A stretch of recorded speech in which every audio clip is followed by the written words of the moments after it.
എല്ലാവർക്കും നമ്മുടെ പുതിയൊരു വീഡിയോയിലേക്ക് സ്വാഗതം. അപ്പം നമ്മൾ ഇന്ന് വന്നിരിക്കുന്നത് ഒരു വാനില കേക്ക് റെസിപ്പി ആയിട്ടാണ്. ബിഗിനേഴ്സിനും അതുപോലെ തന്നെ പിള്ളേർക്കൊക്കെ ഒരുപോലെ ഉണ്ടാക്കാൻ പറ്റുന്ന ഈസി ആയിട്ടുള്ള ഒരു റെസിപ്പിയാണിത്. അതിന് വേണ്ടിയിട്ട് ഞാനിവിടെ ഒരു ബൗൾ എടുത്ത് വെച്ചിട്ടുണ്ട്. ഇനി ഇതിലോട്ട് നമുക്ക് ആവശ്യമായിട്ടുള്ളത് 1 കപ്പ് മൈദയാണ്. ഞാനിവിടെ ഈ ഒരു മെഷറിംഗ് കപ്പിലാണ് മൈദ എടുത്തിട്ടുള്ളത്. ഇതുപോലെ മെഷറിംഗ് കപ്പില്ലാത്തവർ വിഷമിക്കേണ്ട കേട്ടോ. നമ്മുടെ വീട്ടിലെ സാധാരണ ചായ കുടിക്കുന്ന കപ്പില്ലേ, അതിൽ മെഷർ ചെയ്തെടുത്താൽ മതി. പിന്നെ ശ്രദ്ധിക്കേണ്ട എന്താ വെച്ച് കഴിഞ്ഞാൽ നമ്മുടെ ഇനി മുന്നോട്ടുള്ള പ്രോസസ്സിൽ നമ്മൾ ആ കപ്പിന് അടിസ്ഥാനമാക്കിയിട്ട് വേണം ഇൻഗ്രീഡിയൻസ് എടുക്കാനായിട്ട്. അപ്പോൾ നമുക്ക് ഇനി 1 ടീസ്പൂൺ ബേക്കിംഗ് പൗഡറാണ് ആവശ്യം. ഞാൻ ഇവിടെ 1 ടീസ്പൂൺ ബേക്കിംഗ് പൗഡർ എടുത്തിട്ടുണ്ട്. ഇനി നമുക്ക് 1/4 ടീസ്പൂൺ ബേക്കിംഗ് സോഡയാണ് ആവശ്യം. ഞാൻ 1/4 ടീസ്പൂൺ ബേക്കിംഗ് സോഡ എടുത്തിട്ടുണ്ട്. ഇതെടുക്കുമ്പോൾ ടീസ്പൂണും ടേബിൾ സ്പൂണും മാറിപ്പോകാണ്ടിരിക്കാൻ ശ്രദ്ധിക്കുക. ഇനി നമുക്ക് ഈ ഡ്രൈ ഇൻഗ്രീഡിയൻസ് ഒക്കെ ഒന്ന് അരിച്ചെടുക്കണം. 3 or 2 പ്രാവശ്യം അരിച്ചെടുക്കാം.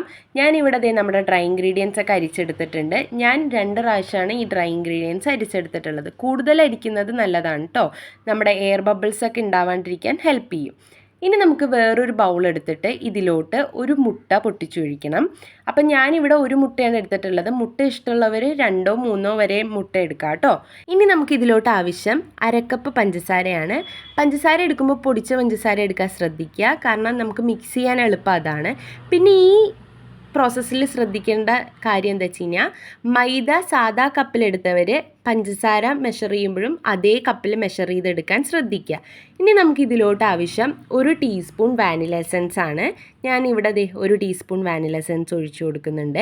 ഇനി നമുക്കിത് നല്ല രീതിയിൽ മിക്സ് ചെയ്തെടുക്കണം. ഞാനിവിടെ ഞാനിതുപോലത്തെ ഒരു വിസ്കറാണ് യൂസ് ചെയ്യുന്നത്. ഇതില്ലാത്തവർ സാധാരണ നമ്മുടെ വീട്ടിലുള്ള ഫോർക്കില്ലേ, അത് വെച്ച് നല്ല രീതിയിൽ ഇത് സോഫ്റ്റ് ആവണ വരെയും ബീറ്റ് ചെയ്തെടുക്കുക. അപ്പോൾ ഞാനിവിടെ ആ ഒരു മിക്സ്ചർ നല്ല രീതിയിൽ ബീറ്റ് ചെയ്തെടുത്തിട്ടുണ്ട്. ഇനി നമുക്ക് ഇതിലോട്ട് ആവശ്യം ഓയിലാണ്. 1/4 കപ്പ് ഓയിലാണ് ഞാനിവിടെ എടുക്കുന്നത്.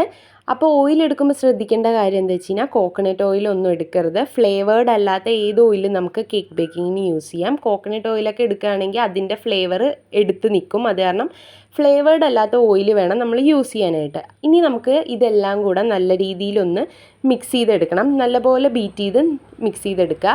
ഇനി നമുക്കിതിലോട്ട് 2 ടീസ്പൂൺ പാലാണ് ആഡ് ചെയ്ത് കൊടുക്കേണ്ടത്. അപ്പോൾ ഇവിടെ വേറൊരു ടിപ്പ് എന്താ വെച്ച് കഴിഞ്ഞാൽ, മുട്ട ഇഷ്ടമല്ലാത്തവർ മുട്ട അവോയ്ഡ് ചെയ്തിട്ട് അതിന് പകരം പാൽ യൂസ് ചെയ്യാവുന്നതാണ്. അപ്പോൾ ഞാനിവിടെ 2 ടീസ്പൂൺ പാൽ ഒഴിച്ചിട്ടുണ്ട്. ഇനി നമുക്കിത് നല്ല രീതിയിൽ ഒന്ന് മിക്സ് ചെയ്തെടുക്കാം. അപ്പോൾ ഞാൻ മിക്സ് ചെയ്തെടുത്തിട്ടുണ്ട്. അപ്പോൾ ഇനി നമുക്ക് നമ്മുടെ ഡ്രൈ ഇൻഗ്രീഡിയൻസ് മിക്സ് ചെയ്യാനുള്ള സമയമായി. ഈ സമയത്ത് നമുക്ക് നമ്മുടെ പാൻ പ്രീ ഹീറ്റ് ചെയ്യാൻ വെക്കണം. ഞാൻ ഓവനിലല്ല കേക്ക് ഉണ്ടാക്കുന്നത്, പാനിലാണ്. അപ്പോൾ ഇതുപോലെ ഒരു പാൻ എടുത്ത് വെച്ചിട്ട് നമുക്ക് ലോ ഫ്ലെയിമിൽ 10 മിനിറ്റ് പ്രീ ഹീറ്റ് ചെയ്തെടുക്കാം. ഇനി നമുക്ക് നമ്മുടെ ഡ്രൈ ഇൻഗ്രീഡിയൻസ് ഇട്ടിട്ട് മിക്സ് ചെയ്തെടുക്കാം. ഈ സമയത്ത് ശ്രദ്ധിക്കേണ്ട കാര്യം എന്താ വെച്ച് കഴിഞ്ഞാൽ, നമ്മുടെ ഡ്രൈ ഇൻഗ്രീഡിയൻസ് അങ്ങനെ മൊത്തം എടുത്തിട്ടിട്ട് മിക്സ് ചെയ്യരുത്. കുറച്ചിട്ടിട്ട് വേണം മിക്സ് ചെയ്തെടുക്കാനായിട്ട്, അല്ലെങ്കിൽ മൊത്തവും ഇങ്ങനെ കെട്ടാനുള്ള സാധ്യതയുണ്ട്. അപ്പോൾ അത് അവോയ്ഡ് ചെയ്യാൻ വേണ്ടിയിട്ട് ഇത്തിരി ആക്കിയിട്ട് വേണം ഇടാനായിട്ട്. പിന്നെ നമ്മൾ ഈ സ്റ്റെപ്പിൽ ശ്രദ്ധിക്കേണ്ട കാര്യങ്ങൾ എന്താ വെച്ച് കഴിഞ്ഞാൽ, നമ്മൾ ഇതുപോലെ കട്ട് ആൻഡ് ഫോൾഡ് മെത്തേഡ് ഉപയോഗിച്ചിട്ട് വേണം നമ്മുടെ കേക്ക് മിക്സ് ചെയ്യാനായിട്ട്. ഒരു ഡയറക്ഷനിലേക്ക് മാത്രം എപ്പോഴും നമ്മുടെ കേക്ക് മിക്സ് ചെയ്യാൻ ശ്രദ്ധിക്കുക. ഓപ്പോസിറ്റ് ഡയറക്ഷനിലേക്ക് മിക്സ് ചെയ്യരുത്. ഞാനിവിടെ നമ്മുടെ കേക്ക് ബേക്ക് ചെയ്യാനുള്ള പാത്രം സെറ്റാക്കിയിട്ടുണ്ട്. ഇത് വേറൊന്നുമല്ല, നമ്മുടെ ചോറ് പാത്രമാണ്. അതിൽ ഞാൻ ബട്ടർ പേപ്പറിന് പകരം ഓയിൽ ഗ്രീസ് ചെയ്തിട്ട് മൈദ സ്പ്രെഡ് ചെയ്ത് കൊടുക്കുകയാണ് ചെയ്തിട്ടുള്ളത്. ഇനി നമുക്ക് ഈ ബാറ്റർ നമുക്ക് ഈ ഒരു പാത്രത്തിലേക്ക് ഒഴിച്ചു കൊടുക്കാം. അപ്പോൾ ഞാൻ നമ്മുടെ ഈ ബാറ്റർ കേക്ക് ടിന്നിലേക്ക് ഒഴിക്കുന്നതിന് മുമ്പ് ഇതുപോലെ മിക്സ് ചെയ്ത് കൊടുക്കുന്നുണ്ട്.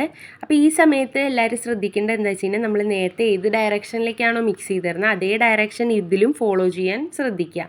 അപ്പോൾ ഇതുപോലെ ഞാൻ നമ്മുടെ ബാറ്ററൊക്കെ ഒന്ന് ആ കേക്ക് ടിന്നിലേക്ക് ഒഴിച്ചു കൊടുക്കുന്നുണ്ട്. നല്ല രീതിയിൽ നമ്മുടെ ബാറ്റർ ഒഴിച്ചു കൊടുക്കുക. ഇനി ഈ ഒരു സ്റ്റെപ്പ് എന്ന് പറയുന്നത് വളരെ ഇമ്പോർട്ടൻ്റ് ആയിട്ടുള്ള സ്റ്റെപ്പാണ്. ഇത് നമ്മൾ മസ്റ്റ് ഫോളോ ചെയ്യേണ്ട സ്റ്റെപ്പാണ്. നമ്മുടെ കേക്ക് ടിൻ ഇതുപോലെ പിടിച്ചിട്ട് നല്ല രീതിയിൽ ടാപ്പ് ചെയ്ത് കൊടുക്കണം. അതെന്തിനാണെന്ന് വെച്ച് കഴിഞ്ഞാൽ, നമ്മുടെ ഈ കേക്കിൻ്റെ ബാറ്ററിൽ ഫോമായിരിക്കുന്ന എയർ ബബിൾസിനെ ഇല്ലാണ്ടാക്കാനാണ് നമ്മൾ ഇതുപോലെ ടാപ്പ് ചെയ്യുന്നത്. അപ്പോൾ ഞാൻ ഇതുപോലെ ടാപ്പ് ചെയ്തെടുത്തിട്ടുണ്ട്. ഇനി നമുക്ക് നേരത്തെ നമ്മൾ പ്രീ ഹീറ്റ് ചെയ്യാൻ വെച്ച പാനിൻ്റെ അകത്തോട്ട് നമ്മുടെ കേക്ക് ടിൻ ഇറക്കി വെച്ച് കൊടുക്കാം. അപ്പോൾ ഞാൻ ഈ കേക്ക് ടിന്നിൻ്റെയും നമ്മുടെ പാനിൻ്റെയും നടുക്കായിട്ട് നമ്മുടെ എല്ലാവരുടെയും ഗ്യാസിലുള്ള ആ ഒരു ഹോൾഡറാണ് വെച്ചിട്ടുള്ളത്. പിന്നെ ദേ ഇതുപോലൊരു പാത്രം വെച്ച് അടച്ചിട്ടുണ്ട് എയർ പോകാണ്ടിരിക്കാൻ വേണ്ടിയിട്ട്. അതിന് വേണ്ടിയിട്ട് ഞാൻ ഒരു വെയിറ്റുള്ള കല്ലാണ് എടുത്ത് വെച്ചിട്ടുള്ളത്. വെയിറ്റുള്ള എന്ത് വേണേലും നിങ്ങൾക്ക് വയ്ക്കാം. അപ്പോൾ ദേ നമ്മുടെ കേക്ക് ഇവിടെ റെഡി ആയിട്ടുണ്ട്. ഞാൻ ഓൾറെഡി ചെക്ക് ചെയ്തിട്ടാട്ടോ ഗ്യാസിൽ നിന്ന് എടുത്ത് മാറ്റിയത്. ഗ്യാസിൽ നിന്ന് എടുത്ത് മാറ്റുന്നതിന് മുമ്പ് ഇതുപോലെ ഒരു ടൂത്ത് പിക്ക് ഉപയോഗിച്ച് ഇത് ജസ്റ്റ് ഒന്നിങ്ങനെ കുത്തി നോക്കുക. അപ്പോൾ ആ സമയത്ത് നമ്മുടെ ടൂത്ത് പിക്ക് ക്ലീൻ ആയിട്ട് വരികയാണെങ്കിൽ അതിൻ്റെ അടുത്ത് നമ്മുടെ കേക്ക് നല്ല രീതിയിൽ ബേക്കായി വന്നിട്ടുണ്ട്. അപ്പോൾ ഞാൻ ഓൾറെഡി ചെയ്തിട്ടാണ് എടുത്ത് മാറ്റിയത്. അപ്പോൾ ഇനി നമുക്ക് ഇതിന് വേണ്ടിയിട്ടുള്ള ക്രീം റെഡിയാക്കണം.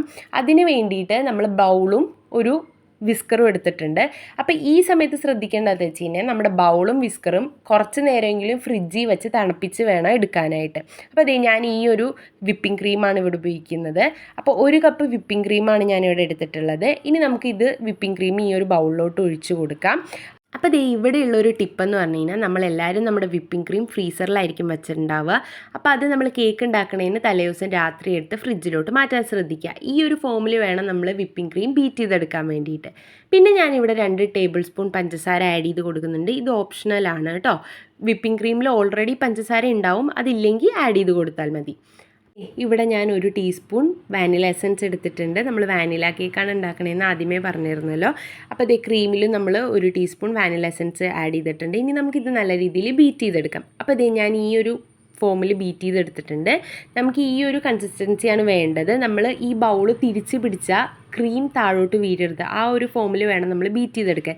എനിക്ക് ഒരു കയ്യിൽ ക്യാമറ പിടിച്ചിട്ട് ബൗൾ തിരിക്കാൻ പറ്റുന്നുണ്ടായില്ല, അതുകൊണ്ടാണ് ഞാൻ ആ സ്പാച്ചില വെച്ച് കാണിച്ചു തന്നത്. അപ്പോൾ ഈ ഒരു കൺസിസ്റ്റൻസിയിൽ ബീറ്റ് ചെയ്തെടുക്കുക. ഇനി ഇത് കുറച്ച് നേരം തണുക്കാൻ വയ്ക്കുക. അപ്പോൾ ഇത് കുറച്ചുകൂടെ സ്റ്റിഫാവും. ആ സമയം കൊണ്ട് നമുക്ക് നമ്മുടെ സ്പഞ്ച് മുറിച്ചെടുക്കണം. 3 ലെയറായിട്ടാണ് ഞാൻ നമ്മുടെ ഈ ഒരു സ്പഞ്ച് മുറിച്ചെടുക്കുന്നത്. അപ്പോൾ ഞാൻ മുറിച്ചെടുത്തിട്ട് വരാം. ഞാനിവിടെ മുറിക്കാൻ കത്തിയല്ല ഉപയോഗിക്കുന്നത്, ത്രെഡാണ് ഉപയോഗിക്കുന്നത്. ത്രെഡ് കൊണ്ടാണ് ഞാൻ മുറിച്ചെടുക്കാറുള്ളത്. അപ്പോൾ അതേ ഞാൻ ത്രെഡ് ഉപയോഗിച്ച് ഇങ്ങനെ 3 ലെയറായിട്ട് നമ്മുടെ സ്പഞ്ച് മുറിച്ചെടുത്തിട്ടുണ്ട്. ഇനി നമുക്ക് ആവശ്യമുള്ളത് കുറച്ച് വെള്ളം എടുക്കണം. അതിലോട്ട് നമ്മൾ നേരത്തെ പൊടിച്ച് വെച്ച പഞ്ചസാരയില്ലേ, അത് 1 സ്പൂണോ 2 സ്പൂണോ നിങ്ങളുടെ ഇഷ്ടത്തിനനുസരിച്ച് ഇട്ട് കൊടുക്കുക. എന്നിട്ട് അത് നല്ല രീതിയിൽ ഒന്ന് മിക്സ് ചെയ്തെടുക്കണം. ഇത് നമുക്ക് നമ്മുടെ സ്പഞ്ച് വെറ്റാക്കാൻ വേണ്ടിയിട്ടാണ് നമ്മൾ ഈ ഒരു ഇൻഗ്രീഡിയൻറ്റ് ഉണ്ടാക്കുന്നത് കേട്ടോ. അപ്പോൾ ദേ ഇതുപോലെ നല്ല രീതിയിൽ മിക്സ് ചെയ്തെടുത്തിട്ടുണ്ട്. ഇനി നമുക്ക് സ്പൂണോ അല്ലെങ്കിൽ ഇതുപോലത്തെ ഒരു ബ്രഷോ ഉപയോഗിച്ച് നമുക്ക് ആ ഒരു സ്പഞ്ച് സോക്ക് ചെയ്തെടുക്കണം. അപ്പോൾ ദേ അതിന് വേണ്ടിയിട്ട് ഞാൻ നമ്മുടെ കേക്ക് പ്ലേസ് ചെയ്യാൻ വേണ്ടിയിട്ട് ഒരു ഗോൾഡൻ ബോർഡ് എടുത്തിട്ടുണ്ട്. ഇനി അതിലോട്ട് നമ്മൾ നേരത്തെ ബീറ്റ് ചെയ്ത് തണുപ്പിക്കാൻ വെച്ച ക്രീം എടുക്കുക. അപ്പോൾ ദേ തണുപ്പിച്ച് കഴിയുമ്പോൾ നമ്മുടെ ക്രീം കുറച്ചുകൂടെ ഒന്ന് സ്റ്റിഫായി കിട്ടും. ഇവിടെ നമ്മൾ ശ്രദ്ധിക്കേണ്ടത് എന്താ വെച്ച് കഴിഞ്ഞാൽ നമ്മൾ തണുപ്പിക്കാൻ വെച്ചതിന് ശേഷം നമ്മൾ യൂസ് ചെയ്യുന്നതിന് മുമ്പ് ഇതുപോലെ നല്ല രീതിയിൽ ഒന്നുകൂടെ ഒന്ന് മിക്സ് ചെയ്ത് കൊടുക്കണം. അപ്പോൾ ഇനി നമ്മൾ എവിടെയാണോ നമ്മുടെ കേക്ക് പ്ലേസ് ചെയ്യാൻ പോകുന്നത് അവിടെ ഇതുപോലെ കുറച്ച് ക്രീം എടുത്ത് സ്പ്രെഡ് ചെയ്തതിന് ശേഷം വേണം നമ്മൾ നമ്മുടെ ഫസ്റ്റ് ബേസ് പ്ലേസ് ചെയ്യാനായിട്ട്. അതെന്താ വെച്ച് കഴിഞ്ഞാൽ അല്ലെങ്കിൽ നമ്മുടെ മുന്നോട്ടുള്ള പ്രോസസ്സിൽ കേക്ക് ചിലപ്പോൾ ഷിഫ്റ്റായി പോകാൻ സാധ്യതയുണ്ട്. അതിന് വേണ്ടിയിട്ടാണ് നമ്മൾ ഈ ഒരു സ്റ്റെപ്പ് ഫോളോ ചെയ്യണത്. അപ്പോൾ നമ്മളിതേ നമ്മുടെ സ്പഞ്ച് എടുത്ത് വെച്ചിട്ടുണ്ട്. ഇനി നമ്മൾ നേരത്തെ ഉണ്ടാക്കി വെച്ച സിറപ്പില്ലേ, ഷുഗർ സിറപ്പ്, അതെടുത്തിട്ട് നമുക്ക് നല്ല രീതിയിൽ നമ്മുടെ കേക്കിലേക്ക് സ്പ്രെഡ് ചെയ്ത് കൊടുക്കാം. ഇതുപോലെ നല്ല രീതിയിൽ സോക്കാവണ രീതിയിൽ വേണം നമ്മൾ സ്പ്രെഡ് ചെയ്ത് കൊടുക്കാനായിട്ട്. അന്നെങ്കിൽ മാത്രമേ നമ്മുടെ കേക്കിന് ആ ഒരു സോഫ്റ്റ്നെസ് മെയിൻറ്റെയിൻ ചെയ്യാൻ പറ്റത്തുള്ളൂ. അപ്പോൾ അതിന് ശേഷം നമ്മളിത് സോക്ക് ചെയ്തതിന് ശേഷം നമ്മൾ ഉണ്ടാക്കി വെച്ച ക്രീം ഇതുപോലെ നല്ല രീതിയിൽ സ്പ്രെഡ് ചെയ്ത് കൊടുക്കണം. ഒരു നൈഫോ അല്ലെങ്കിൽ നമ്മുടെ സ്പൂണോ അല്ലെങ്കിൽ ഇതുപോലെ സ്പാച്ചുലോ ഉപയോഗിച്ച് നമുക്ക് സ്പ്രെഡ് ചെയ്തെടുക്കാവുന്നതാണ്. അപ്പോൾ ഞാൻ ഇതുപോലെ നല്ല രീതിയിൽ ഒന്ന് സ്പ്രെഡ് ചെയ്തെടുക്കുന്നുണ്ട്. അപ്പോൾ ഇതുപോലെ നമ്മുടെ ക്രീം സ്പ്രെഡ് ചെയ്തതിന് ശേഷം എല്ലായിടത്തേക്കും ഈക്വലി ഡിസ്ട്രിബ്യൂട്ട് ആവാൻ വേണ്ടിയിട്ട് നമുക്ക് ഇതുപോലെ ഒരു സ്പാച്ചുലയോ അല്ലെങ്കിൽ ഒരു നൈഫോ ഉപയോഗിച്ച് നമുക്ക് ഇതുപോലെ സ്പ്രെഡ് ചെയ്ത് കൊടുക്കാവുന്നതാണ്.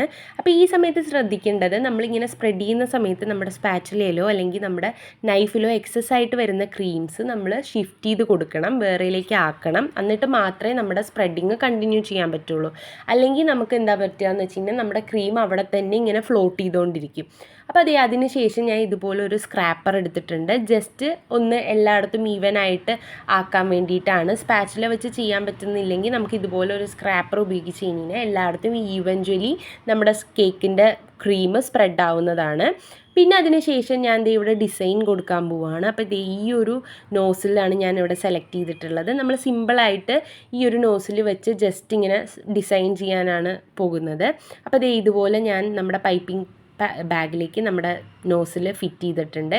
ഇനി ദേ ഇതിലോട്ട് നമ്മുടെ വിപ്പിംഗ് ക്രീം ഞാൻ നിറച്ചിട്ടുണ്ട്. ഈ സമയത്ത് വേണമെങ്കിൽ നമുക്ക് കളർഫുള്ളാക്കാൻ വേണ്ടിയിട്ട് ഈ വിപ്പിംഗ് ക്രീമിലേക്ക് കളേഴ്സ് ആഡ് ചെയ്ത് കൊടുക്കാവുന്നതാണ്. ഞാനപ്പോൾ അവിടെ കളേഴ്സൊന്നും ആഡ് ചെയ്ത് കൊടുക്കുന്നില്ല. അപ്പോൾ ദേ ഞാൻ ഈ ഒരു ഡിസൈനിലാണ് നമ്മുടെ കേക്ക് മൊത്തം ചെയ്തിട്ടുള്ളത്. കുറച്ചധികം സമയം എടുത്തതുകൊണ്ട് തന്നെ ക്രീമൊക്കെ മെൽറ്റായി തുടങ്ങിയിട്ടുണ്ടായിരുന്നു. അത് സാരില്ല, നമുക്ക് കുറച്ച് നേരം ഫ്രിഡ്ജിൽ വെച്ച് കഴിഞ്ഞ് കഴിയുമ്പോഴത്തേക്കും നമ്മുടെ ക്രീമൊക്കെ ഒന്ന് സെറ്റായി വന്നോളും. അപ്പോൾ ദേ ഞാനൊരു 3 hours ഫ്രിഡ്ജിൽ വെച്ച് തണുപ്പിച്ചെടുത്തിട്ടുണ്ട്. അപ്പോൾ ഇത് പ്ലെയിൻ ആയതുകൊണ്ട് തന്നെ കുറച്ച് കളർഫുൾ ആയിക്കോട്ടെ എന്ന് വെച്ചിട്ട് ഞാൻ കുറച്ച് ജെംസ് മേടിച്ചിട്ട് ഇത് ഇതുപോലെ ഒന്ന് സ്പ്രെഡ് ചെയ്ത് കൊടുത്തിട്ടുണ്ട്. അപ്പോൾ നമ്മുടെ കേക്ക് ഒന്ന് കളർഫുൾ ആയിട്ടുണ്ടല്ലോ. അപ്പോൾ ഇത് ഇത്രയും ഉണ്ടായിരുന്നുള്ളൂ നമ്മുടെ കേക്കിൻ്റെ റെസിപ്പി. ആർക്കും സിമ്പിളായിട്ട് ഉണ്ടാക്കാൻ പറ്റുന്നൊരു റെസിപ്പി ആയിരുന്നു. അപ്പോൾ ഈ ഒരു വീഡിയോ ഇഷ്ടപ്പെട്ടെങ്കിൽ ലൈക്ക് ചെയ്യുക, ഷെയർ ചെയ്യുക, സബ്സ്ക്രൈബ് ചെയ്ത് സപ്പോർട്ട് ചെയ്യുക. അപ്പോൾ അടുത്തൊരു വീഡിയോയിലേക്ക് കാണുന്നവരെ ബൈ.